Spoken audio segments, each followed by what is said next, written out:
what was certainly a big game out west and certainly an interesting result as USC traveled to face Colorado. And this game, I think, was interesting. It was certainly hyped. We know about the Colorado conversation. I'm as guilty as anybody of talking a ton of Colorado on this show, but I also thought it was an interesting and important game for USC. USC entered the game 4-0. First 3 games, defense was pretty good, specifically game 2 against Nevada, game 3 against Stanford. They have a bye. But then last week, they did not look very good at all against Arizona State. Gave up 28 points to a team that had gotten shut out the week before. And so the question coming into this one was, is USC's defense, were they just looking ahead? Were they not ready? Was it a late kick? Whatever. Or is this another year where Caleb Williams is going to have to again and again and again bail this team out?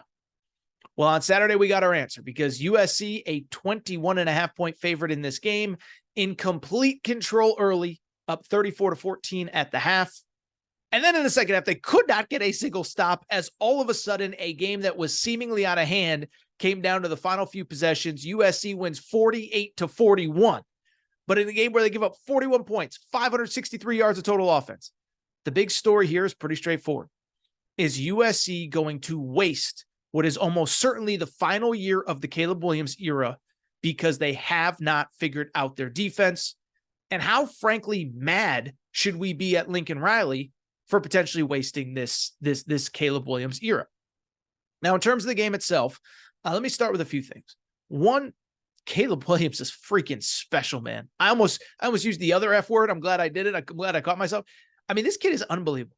Finished this game 30 of 41, I think 30 of 41 passing, 6 touchdowns, 1 interception. It was his first interception of the year. He had over 400 yards passing.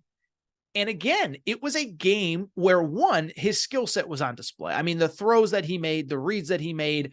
I am not a quarterback guru. I'm not a whisperer, if you will. But if you can't see how special this kid is, I don't know what to tell you.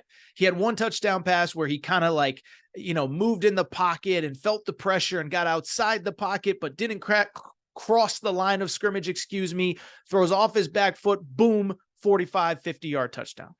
The kid is unbelievable. The kid is special. But what's frustrating about watching him is that it is so abundantly clear that we are in the exact same situation as last year. If you listened to this show last year, you remember I said, I believe Caleb Williams should be your Heisman Trophy winner, not just because the stats were amazing, 42 touchdowns, 6 interceptions, but because every single week his team needed him to bail them out.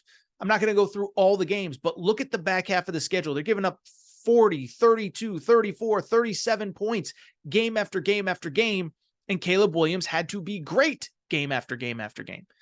And so you had hoped things had changed, and through a week or two, it looked like it might have. But the Arizona State game was concerning, and Colorado was just an absolute abomination. And that's not a disrespect to Colorado. We'll talk about the Colorado perspective in a minute. But remember, a couple things on Colorado. One, they came into this game essentially without their best wide receiver, Travis Hunter. 2, they haven't been able to run the ball against anybody. They came into this game bottom 5 nationally in rushing.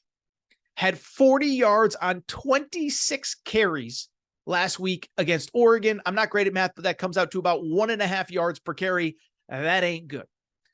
Well, on Saturday, Colorado, 563 yards of total offense. And here's the especially concerning part.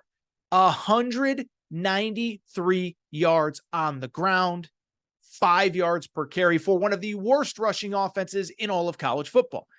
And so I bring that up because if you're a USC fan, you just have to be terrified that this is going to be a wasted year with a generational talent at quarterback. And I know what some of you think, Torres, you're overreacting. They're 5-0. Who cares? Whatever. Well, one, you are 5-0, but the schedule is going to get so much tougher, okay? This is the easy part of the schedule right now, and USC essentially has had to escape 2 weeks in a row at Arizona State, at Colorado. They have Arizona next week, who, by the way, I think can keep things competitive. But then here is the schedule from there. Notre Dame on the road, Washington at home, Utah at home, Oregon on the road, Who else am I missing? UCLA at home. Now they do have a game against Cal mixed in there. That should be a win. But those other 5 games, they could lose all of them. Notre Dame on the road is not going to be easy, especially with the way you gave up rush yards on Saturday. Washington and Oregon speak for themselves. By the way, UCLA is playing great defense right now. And that star freshman quarterback, Dante Moore, he will have a year's worth of experience under his belt by that game. And so to me, you can't simply say you're 5-0, you have time to figure it out.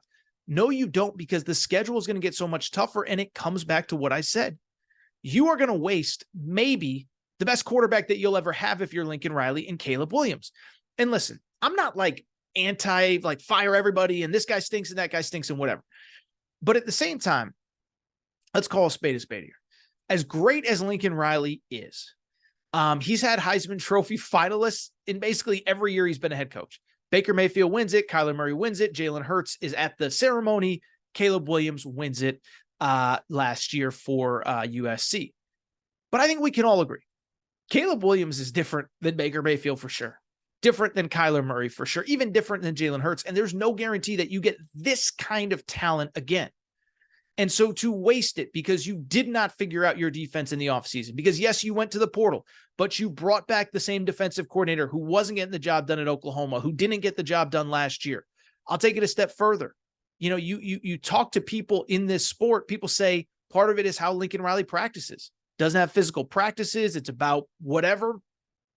And it's ultimately whatever the reason is, whether it's the scheme, whether it's the coach, whether it's how you practice, things have not changed. This is now what, year 6, year 7 for Lincoln Riley as a head coach. And every single year it feels like, is the quarterback, is the offense going to bail out the defense? And so I'm not going to go on and on. I do want to talk about Colorado, and then I want to get to the rest of a loaded, fun Saturday in college football. But like, I just can't sit here and think anything other than, my goodness, here we go again. And Lincoln Riley, you got to figure it out again, whether it's the coordinator, whether it's the scheme, whether it's how you practice, whether it's how you recruit, whether it's the portal, whether it's high school, whether it's whatever. You can't keep going on like this. I know it's only year 2 at USC, but if you can't see the trend, and oh, by the way, you're going into the Big Ten over the next couple of years, and you're going to have to win at Penn State. You're going to have to win at Iowa, at Wisconsin, Michigan at home. Like, this is not going to get any easier. And I just can't believe that we find ourselves in this situation again. USC wins, but I don't know how anyone can feel good about it.